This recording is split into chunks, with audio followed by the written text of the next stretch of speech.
آج انشاءاللہ ہم کریں گے آیت 104 سے اعوذ باللہ من الشیطان الرجیم بسم اللہ الرحمن الرحیم وقال موسیٰ یا فرعون انی رسول من رب العالمین، اور کہا موسیٰ نے اے فرعون بے شک میں، انی جو ہے بیسیکلی انا کا مطلب ہوتا ہے بے شک. اب اس کے ساتھ جب یہ جوڑیں گے تو یہ ان نئی نہیں بنتا، پھر یہ انی ہو جاتا ہے. تو بے شک میں رسول ہوں من رب العالمین، جہانوں کے پروردگار کی طرف سے، جہانوں کے رب کی طرف سے میں رسول بنا کر بھیجا گیا ہوں. فرعون جو ہے یہ بنیادی طور پر لوگوں کا خیال ہے کہ یہ را سے ہے. را جو مصری ہیں سورج کو کہتے تھے، تو ان کا یہ خیال تھا کہ فرعون جو ہے یہ سورج دیوتا کا اوتار ہے. تو وہاں پر بہت سارے انہوں نے خدا بنائے ہوئے تھے، گھڑے ہوئے تھے، جن میں سے ایک انہوں نے مظہر کریٹ کیا ہوا تھا جس کو ہندوؤں کے ہاں بھی مہادیو کہتے ہیں، جس کے اندر وہ کہتے تھے کہ ہمارا جو اصل سب سے بڑا رب ہے وہ سورج ہے، اور اس کے دنیاوی انکارنیشن ہے یہ فرعون. یہ اس طرح کے کانسیپٹ سے سب سے بڑا جو فائدہ ہوتا ہے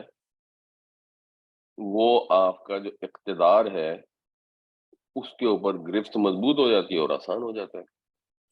یعنی اگر کوئی دو عام آدمی ہیں یا چار ہیں یا 8 ہیں اور ان میں سے کوئی بھی اقتدار حاصل کرنا چاہتا ہے تو اس کے لیے تو پھر ایک جنگ ہوگی یا ووٹ لینا پڑے گا، مسائل ہوں گے. جب ایک شخص یہ ایزیوم کر لے کہ میں دیوتا کا اوتار ہوں، اور یہ ایسا عجیب و غریب کانسیپٹ ہے جو بادشاہوں کو ایک ریلیجیس سینکٹیٹی جو دی جاتی ہے وہ آج بھی ملتی ہے. یعنی اب جو ڈیموکریسیز ہیں جن کے اندر یہ کانسیپٹ ہی نہیں ہے کہ کوئی ڈکٹیٹرشپ ہو سکے، وہاں پر بھی ابھی وہ ملکہ الزبتھ دنیا سے گئی ہے، پھر اس کا بیٹا ہے، اب اس کو کنگ بنایا گیا. اب وہ کس چیز کا کنگ ہے؟ ٹھیک ہے اس کو اختیار نہیں ہے لیکن کنگ تو ہے. تو کیوں ہے؟ کیونکہ وہ ملکہ کا بیٹا ہے. ان ملکوں کے اندر بھی یہ عجیب و غریب خیالات آج تک پائے جاتے ہیں. جاپان کے اندر بھی بائی دا وے ابھی بھی وہ کہتے ہیں کہ یہ بھی اس کے اندر بھی کوئی ریلیجیس پرسپیکٹو ہے. تھائی لینڈ کا ابھی جو بادشاہ نا وہ بہت ہی نامعقول آ گئے، پچھلے بادشاہ کے ساتھ بھی عوام کی بہت زیادہ ایفیلیشن تھی. تو فرعون کے دور میں تو وہ پورا ان کا خود، اب ظاہر ہے جو خدا کا روپ ہے اور خدا کا جسمانی مظہر ہے تو وہ خود خدا ہوا نا، اس کو سورج بنسی کہہ لیں، تو وہ اپنے آپ کو پھر وہ رب اعلیٰ کہتا تھا کیونکہ وہ اس رب کا ان کے حساب سے جس کو انہوں نے رب بنایا تو وہ مظہر تھا. دوسری چیز جو لوگوں کا خیال ہے کہ اب یہاں جو بات ہو رہی ہے جس فرعون سے، یہ غالباً اس فرعون کا بیٹا ہے جس کے گھر میں محل میں حضرت موسیٰ علیہ السلام نے پرورش پائی. زیادہ امکان اسی کا لگتا ہے کیونکہ اب حضرت موسیٰ علیہ السلام کو کافی عمر ہو چکی تھی. آپ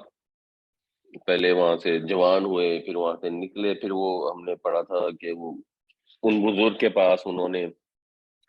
8-10 سال بھی بسر کیے اور پھر واپس آئے. تو حضرت موسیٰ علیہ السلام کی عمر شاید اس وقت 40 یا 50 سال ہوگی. تو امکان یہ ہے کہ پچھلے والا فرعون، اس کو کہتے تھے رامسس دا سیکنڈ، اور اس کو شاید منفتح کہتے ہیں یا منفتح کہتے ہیں، اور یہ بہر الانداز نہیں ہے. وقال موسیٰ یا فرعون انی رسول من رب العالمین، اور کہا موسیٰ علیہ السلام نے اے فرعون بے شک میں رسول ہوں جہانوں کے رب کی طرف سے. حقیق علی، یہ ہم نے پڑھا ہے کہ فعیل کے وزن پہ بہت دفعہ مفعول استعمال ہوتا ہے. تو یہ حقیقن جو ہے فعیل کے وزن پر ایک مفعول ہے، یعنی میرے اوپر یہ چیز حق ہے، مجھے یہ لازم ہے،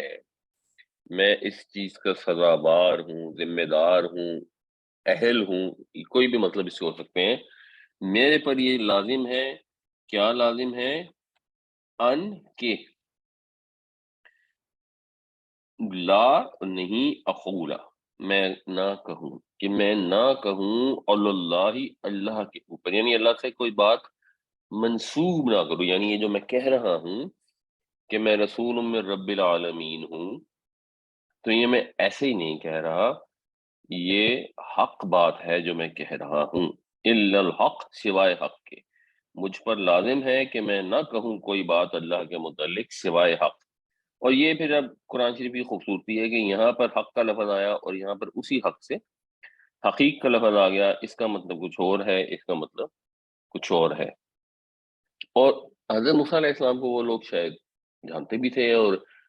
اگر ایسا ہی ہے تو یہ تو ایک ہی دربار میں، ایک ہی محل میں پلے بڑے ہوں گے، پرورش پائی ہوگی، تو ایک طرح سے یہ فرعون حضرت موسیٰ کے چھوٹے بھائی کے سٹیٹس پہ ہوگا جب محل میں رہتے ہوں گے، تو آپ کا جو کردار انہوں نے دیکھا ہوگا بالکل ایسے جیسے نبی کریم صلی اللہ علیہ وسلم جب حلف الفضول کے موقع پر، جس وقت وہ حجر اسود کو خانہ کعبہ میں لگانے کا سوال پیدا ہوا تھا، تو جب آپ تشریف لائے، جو انہوں نے فیصلہ کیا کہ جو سب سے پہلے صبح داخل ہوگا اس کو ہی ہم فیصلہ کروا لیں گے، تو جب آپ تشریف لائے تو سب کے سب خوش ہو گئے کہ یہ تو صادق اور امین آ گئے ہیں، یہ تو ایسی ہستی تشریف لے آئی ہے جن سے کوئی نا انصافی کا گمان ہی نہیں ہو سکتا، جو کوئی عصبیت باعث کا مظاہرہ نہیں کریں گے کہ اپنے قبیلے کو کہہ دیں کہ تم کر لو، یہ جینون ڈیسیژن کریں گے جو فیئر ہوگا۔ تو حضور کو لوگ پہچانتے تھے، اسی طرح موسیٰ علیہ السلام کو بھی وہ لوگ جانتے ہوں گے کہ حضرت موسیٰ علیہ السلام کس کردار کے تھے، تو اس ریفرنس سے بھی یہ بات آتی ہے کہ میں اہل ہوں، میں سزاوار ہوں اس بات کا کہ اللہ کے اوپر حق کے سوا کوئی بات نہ کرو۔ قد جئتکم، جا وہ آیا، جئتا تو آیا، جئتو میں آیا، قد جئتو میں آیا ہوں، کم تمہارے پاس، میں آیا ہوں تمہارے پاس، بی ہو گیا تو اس کا مطلب ہوتا ہے میں لے کر آیا ہوں، یعنی میں ساتھ آیا ہوں، میں لے کر آیا ہوں تمہارے پاس، بینہ، بین ہوتا ہے واضح، روشن، کھلا، جو اردو میں بھی ہم بین ثبوت کا لفظ استعمال کرتے ہیں، جیسے ایک مبینہ کا لفظ بھی ہوتا ہے، تو میں تمہارے پاس بینہ لے کے آیا ہوں، کھلی نشانی لے کے آیا ہوں، روشن نشانی لے کے آیا ہوں، کیونکہ حضرت موسیٰ علیہ السلام ایک عصا اور ایک ید بیضاء لے کر آئے تھے، تو اس کی تفصیل اب آگے آتی بھی ہے۔ من ربکم، تمہارے رب کی طرف سے، یعنی اس کو مخاطب اس طرح کیا کہ یہ کوئی میرا رب اور تمہارا رب کو دو فرق چیزیں نہیں ہے، سب کا ایک ہی رب ہے، تو میں تمہارے رب کی طرف سے یہ لے کے آیا ہوں جو تمام جہانوں کا رب ہے۔ اور یہ اتنے اسٹرانگ موضوع حضرت موسیٰ علیہ السلام کو کیوں دیے گئے، ظاہر ہے وہ خیر اللہ کی مرضی، اللہ کی جیسے حکمت ہو، مگر فرعون جو ہے وہ جتنا زبردست بادشاہ تھا، جتنا اس کے پاس کنٹرول، اتھارٹی اور دبدبا اور اس کی پاور تھی، ویسی پاور دنیا میں شاید ہی کسی کی گزری ہو، تو اس کے دربار میں تو داخل ہو جانا ہی بڑی بات تھی، اس کے سامنے کچھ کہنے کی اور اس کو نصیحت کرنے کی۔ اور یہاں پر ایک دعوت کا ذکر ہے، حضرت موسیٰ علیہ السلام دو دعوتیں دینے گئے تھے، جن میں مین دعوت پہلی تو یہ تھی کہ اللہ پر ایمان لاؤ، اور یہ جو تم نے شرک اور جو اپنے آپ کو خدا کا اوتار کہتے ہو اور اپنے مجسمے تم نے ہر جگہ لگوائے ہوئے ہیں، اس کو ختم کرو۔ انہوں نے جب آ کے یہ بات کرنی تھی تو ظاہر سی بات ہے اس طرح کا بادشاہ کہاں برداشت کر سکتا جو اتنا ظالم ہو کہ نوزائیدہ بچوں کو، بالکل ابھی معصوم چھوٹے بچے پیدا ہوئے ہیں، قتل کروا دے، اور ایک دو کو نہیں، پوری پوری قوم میں جتنے بچے پیدا ہوئے ہیں سارے قتل کروا دے،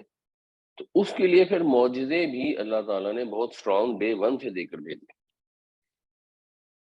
تو میں آیا ہوں تمہارے پاس کھلی نشانی لے کر،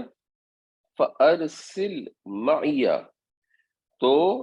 بھیج میرے ساتھ، ارسلا اس نے بھیجا، ارسل تو بھیج، یہ فعل امر بن جاتا ہے، میرے ساتھ بنی اسرائیل، تو پھر بنی اسرائیل کو میرے ساتھ بھیج دے، کیونکہ بنی اسرائیل سے وہ بیگار لیتے تھے، عرصے سے انہوں نے انہیں محکوم بنایا ہوا تھا، اور ان کے ساتھ ایسے ظلم کرتے تھے کہ ان کے معصوم بچوں کو قتل کر دیتے تھے۔ تو اب حضرت موسیٰ علیہ السلام یہ تشریف لے گئے کہ ان کو میرے ساتھ بھیج دو، بہت ہو گئی ہے۔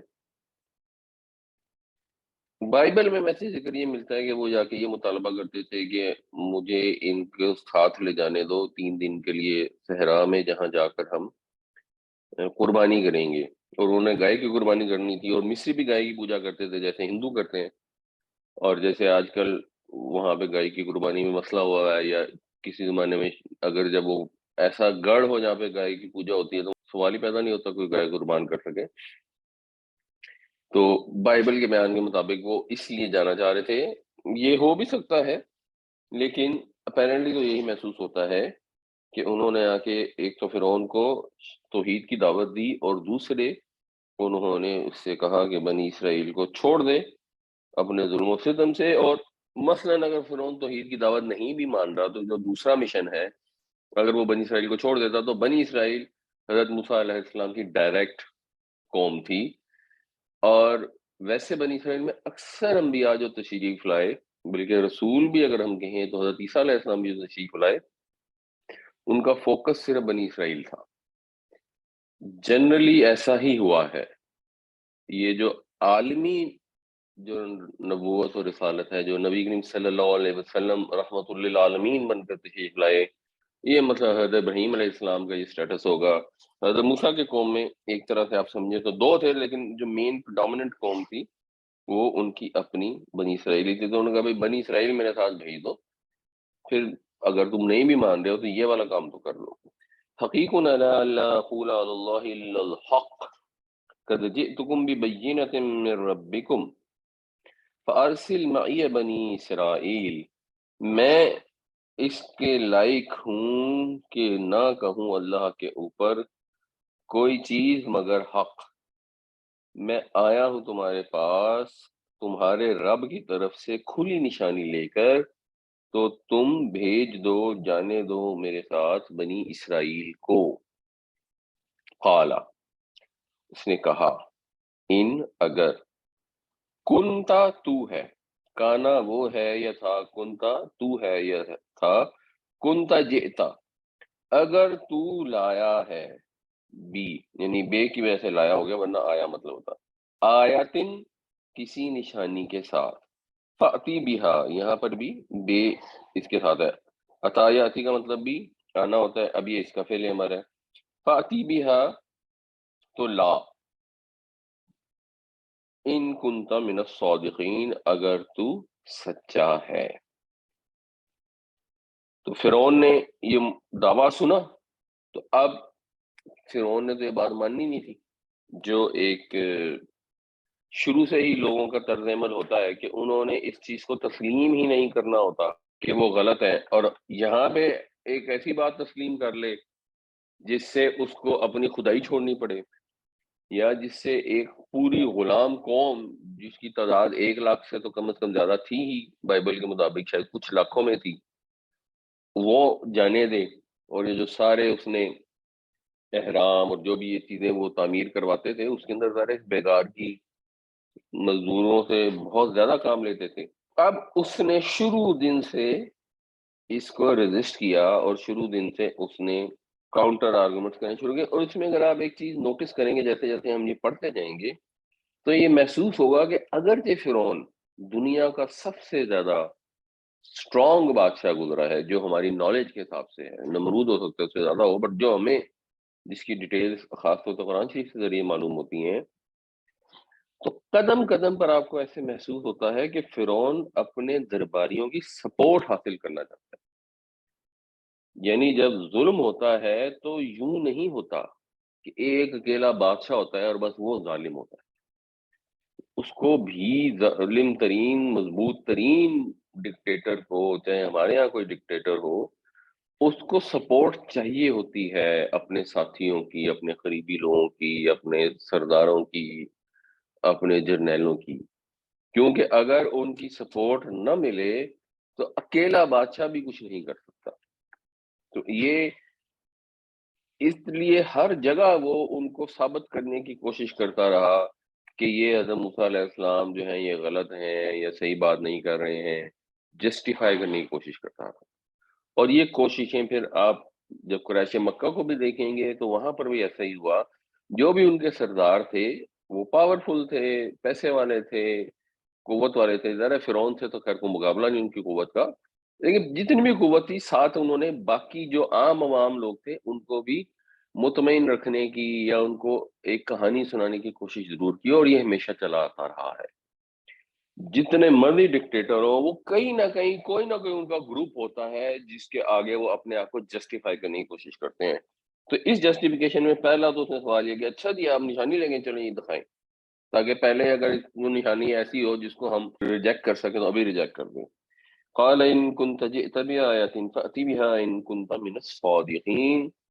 کہا اگر تو لایا ہے کوئی نشانی تو اس کو پیش کر اگر تو سچوں میں سے ہے۔ وَأَلْقَى، یہ لام قاف اور یہ ہم پہلے ویسے پڑھ چکے ہیں، اس کا مطلب ہوتا ہے کسی کے سامنے آنا، لقیہ یلقا کا،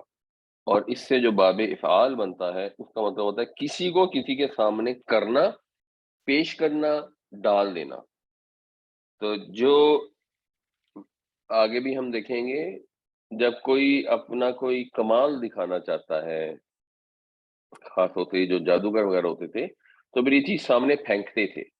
اس لیے پھر جنرلی شاید یہ لفظ اس لیے استعمال ہوا ہے۔ لیکن ویسے فزیکلی بھی اب حضرت موسیٰ علیہ السلام کے پاس جو عصا تھا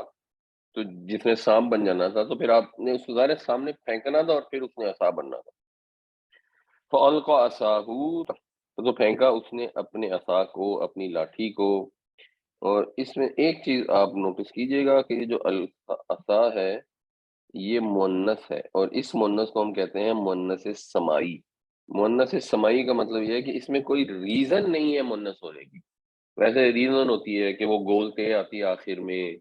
یا جوڑوں میں سے ایک ہوتا ہے، جیسے اگر ماں اور باپ ہیں تو ماں ظاہر سی بات ہے مؤنث ہوگی۔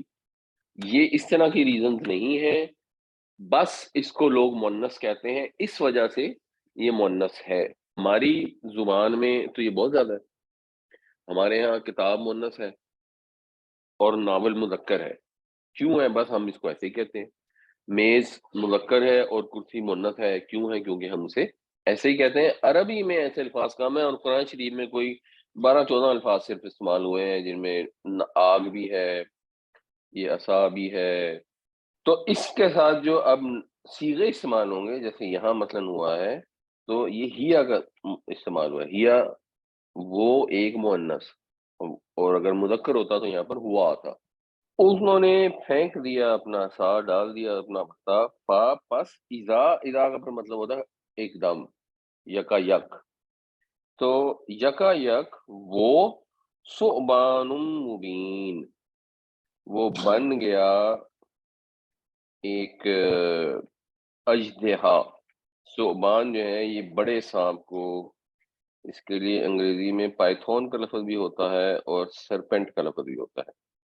اردو میں ہم اس کو کہتے ہیں اژدہا۔ تو وہ بن گیا ایک اژدہا، مبین کھلم کھلا، یعنی ایسے نہیں کہ ایک ہوتا ہے نا کہ تھا تو عصا ہی لیکن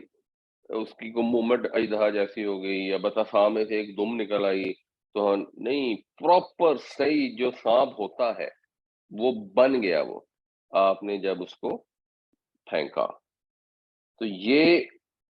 ایک معجزہ تھا، اور بہت بڑا معجزہ تھا کہ ایک لکڑی کی لاٹھی ہے اور وہ جو ہے وہ ایک دم جیتا جاگتا سانپ، ایک بڑے سائز کا سانپ بن گیا۔ فَأَلْقَىٰ عَصَاهُ فَإِذَا هِيَ ثُعْبَانٌ مُّبِينٌ، بس انہوں نے پھینکا اپنا عصا یا ڈالا اپنا عصا، اور وہ یکا یک ایک سچ مچ کا اژدہا بن گیا۔ اچھا، یہ ثعبان ایک بڑے سانپ کو کہتے ہیں، اور قرآن شریف میں ثعبان کے علاوہ اسی واقعے کے لیے یا دوسری جگہوں پہ جب جادوگروں کے ساتھ یہ واقعہ آیا تو اور الفاظ بھی استعمال ہوئے ہیں۔ مثلا سورہ نمل میں آتا ہے کہ اللہ تعالیٰ نے حکم دیا کہ اپنا عصا ڈال دے، پھر جب انہوں نے اس کو دیکھا تو وہ یوں حرکت کر رہا تھا جیسے کہ وہ ایک جان ہو، اور جان جو ہے یہ کہتے ہیں چھوٹے سانپ کو۔ تو ایک جگہ اژدہا کا لفظ استعمال آیا، ایک جگہ جان کا لفظ آیا، لیکن جان کا لفظ اگر آیا تو آپ غور سے دیکھیں تو وہ یوں ہے کہ وہ دوڑ رہا تھا جیسا کہ وہ ایک جان ہو، یعنی مطلب بنا وہ بڑے سائز کا سانپ، لیکن اس کی موومنٹ ایسی تھی جیسے چھوٹے سانپ کی ہوتی ہے۔ وہ چھوٹا سانپ تیز اور پھرتیلا ہوتا ہے،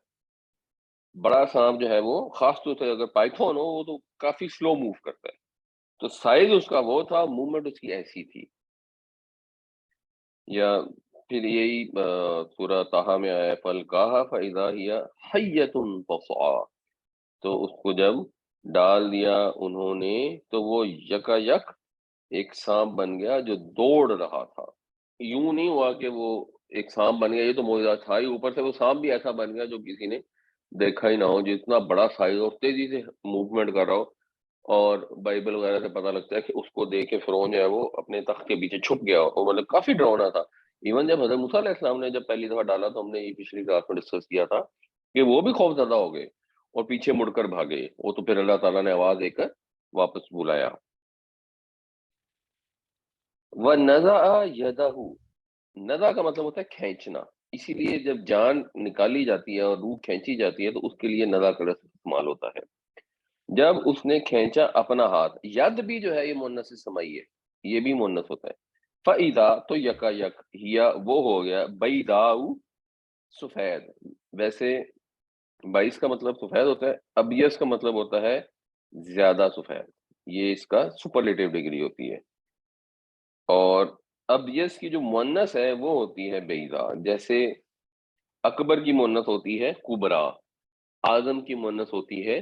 عظمیٰ۔ اس کا مطلب ہے بہت زیادہ سفید۔ اور پھر جب آپ اس کو اگلے لفظ سے جوڑیں گے تو اگلا لفظ ہے للناظرین، دیکھنے والوں کے لیے۔ تو محسوس ایسا ہوتا ہے کہ چمکنے والا، یعنی سفید تھا، چمکنے والا تھا۔ دوسری جگہ بھی سورہ قصص کی جو ہم نے آیت پڑھی تھی اس میں یہ الفاظ تھے کہ بغیر کسی بیماری کے، غیر سوئن، بلکہ میرے خیال میں نے وہ آیت رکھی ہوئی ہے، سورہ طٰہٰ میں آتا ہے وَاضْمُمْ يَدَكَ إِلَىٰ جَنَاحِكَ، اور جوڑ اپنا ہاتھ، ضم کر اپنا ہاتھ اپنی بغل میں، تخرج بیضاء، وہ نکلے گا سفید، یعنی چمکتا ہوا، من غیر سوئن، بغیر کسی تکلیف کے، وہ بیماری سے نہیں سفید ہوا ہوگا، وہ ویسے چمک رہا ہوگا، یہ دوسری نشانی ہے۔ اور ایک اور جگہ آیا وَأَدْخِلْ يَدَكَ فِي جَيْبِكَ، اور ڈال اپنا ہاتھ اپنے گریبان میں، وہاں پھر آگے آ گیا تخرج بیضاء من غیر سوء، یعنی مطلب یہ ہے کہ اپنے گریبان میں سے ہاتھ ڈال کر اپنی بغل میں دباؤ۔ اور ایک اور جگہ بھی یہ الفاظ آتے ہیں کہ جیسے ڈرنے کی وجہ سے انسان دباتا ہے، یعنی انسان کو ایک ڈر محسوس ہو رہا ہے یا سردی محسوس ہو رہی ہے تو گریبان میں سے ہاتھ ڈال کے بغل میں دبائیں، پھر اس کو زور لگا کر کھینچ کے باہر نکالیں گے تو وہ معجزہ ظاہر ہو جائے گا۔ نہیں، یہ ایک معجزے کا پروٹوکول تھا کہ اس طرح کا معجزہ ہوگا۔ تو جب انہوں نے اپنا ہاتھ کھینچا، نکالا، تو وہ دیکھنے والوں کے لیے چمکنا شروع ہو گیا۔ اب یہ معجزے کی نوعیت تھی، اس لیے کہ لوگوں کو پتہ لگ جائے کہ اللہ کے رسول ہیں، ان کے ساتھ اللہ کی قوت ہے۔ اور فرعون کو بھی یہ پتہ لگ گیا، اس کو بھی یہ سمجھ آ گئی کہ یہ ویسے ہی وہ جیسے نبی کریم صلی اللہ علیہ وسلم کو جانتے تھے، ابو جہل جانتا تھا، شروع سے جانتا تھا کہ حضور تو جھوٹ بول ہی نہیں سکتے، ممکن ہی نہیں، آپ نے کبھی ساری زندگی جھوٹ نہیں بولا۔ جب آپ نے آ کر پہاڑی کے اوپر اپنے قبیلے والے رشتہ داروں کو، جو آپ کے قریبی رشتہ دار تھے، ان کو جب دعوت دی اور انہوں نے کہا کہ مگر میں تمہیں کہوں کہ دوسری طرف سے ایک لشکر آ رہا ہے تو تم مان لو گے میری بات، تو انہوں نے کہا جی یہ سوال ہی نہیں پیدا ہوتا کہ ہم نہ مانیں، کیونکہ آپ نے زندگی میں کبھی جھوٹ بولا ہی نہیں۔ تو اسی طرح حضرت موسیٰ علیہ السلام کو وہ ویلی جانتا تھا، اب جب انہوں نے معجزے بھی دکھا دیے تو یہ تو اس کو اچھی طرح سمجھ لگی، اور ظاہر سی بات ہے یہ تو اس کو پتہ ہی تھا نا کہ میں تو رب اعلیٰ ہوں ہی نہیں، یہ تو ہم نے ایک ڈھکوسلا تراشا ہوا ہے لوگوں کو اپنے ساتھ دبا کے رکھنے کے لیے۔ وَنَزَعَ يَدَهُ فَإِذَا هِيَ بَيْضَاءُ لِلنَّاظِرِينَ، اور اس نے اپنا ہاتھ کھینچا تو یکا یک دفعتاً وہ دیکھنے والوں کے لیے چمکتا ہوا نکلا، وہ دیکھنے والوں کے لیے چمکنے لگا۔ قال الملأ، کہا سرداروں نے، من قوم فرعون، فرعون کی قوم میں سے، ان ھذا لساحر علیم، بے شک یہ تو بڑا علیم ساحر ہے، یعنی مطلب یہ کہ بڑا زبردست جادوگر ہے، بڑا ماہر جادوگر ہے، بڑا پڑھا لکھا جادوگر ہے۔ یہاں آپ علیم سے جب ترجمہ کریں گے تو سوٹیبل ترجمہ یہ بنے گا کہ یہ ماہر ہے، زبردست ہے، نالج والا استاد۔